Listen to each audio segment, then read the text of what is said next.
unlicensed private investigator agrees to track down the killers of a drug trafficker's wife before they kill again in a walk among the Tombstones. So you're a private detective?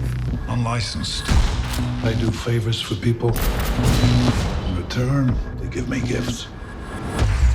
So, what can I do for you? Someone's kidnapped my wife.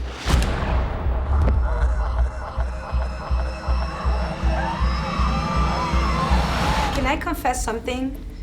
The first time, a long time ago, first time that I was going to interview you, I was shaking before because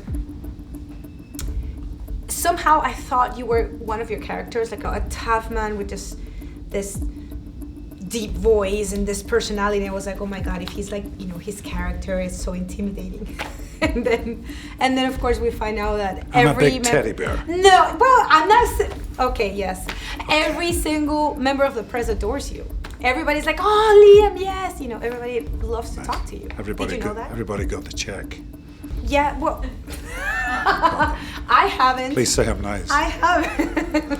He's awesome. He's, you know, very, very cool cat, and you know, leads a great set, and yeah, very, very down to earth, and you know, keeps a good mood on the set, which I like. I paid them, but they killed her anyway. I want you to find the men who did this and bring them to me. You like dark films. You like thrillers. Why is that?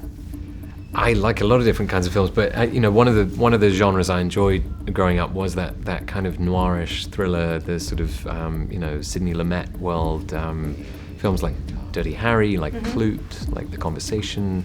I find them intriguing, films like this. They're like a great novel or something. You know, they really they draw you in and you know, drag you around a kind of dark, weird world and leave you a little shaken. Whoever it was took your wife. Didn't just pick your name out of a hat. I've been following her.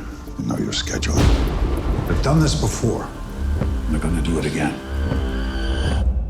I really like the idea about every single character, or most characters in this movie, in which bad guys also have their good side. It's not something that is black or white. There's a lot of gray in between.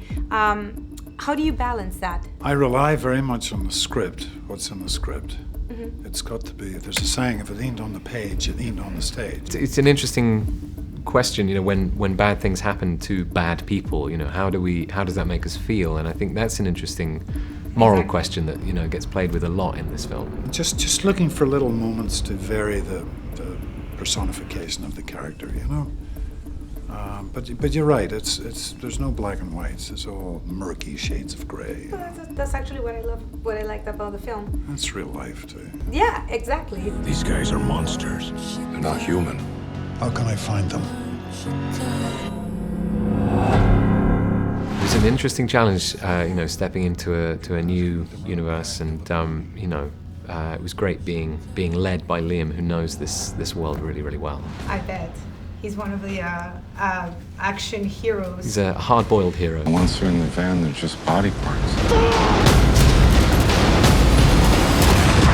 Actually, Dan just told us that he was thrilled to work with you. He's a cool guy, yeah, he's terrific to work with. And Astra was too, he's a lovely young actor. I think he was 15 and a half or something when we made the film.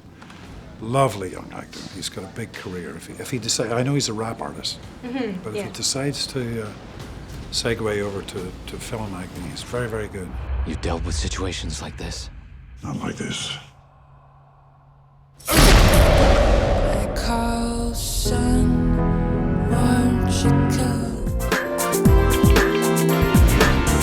Made in Hollywood.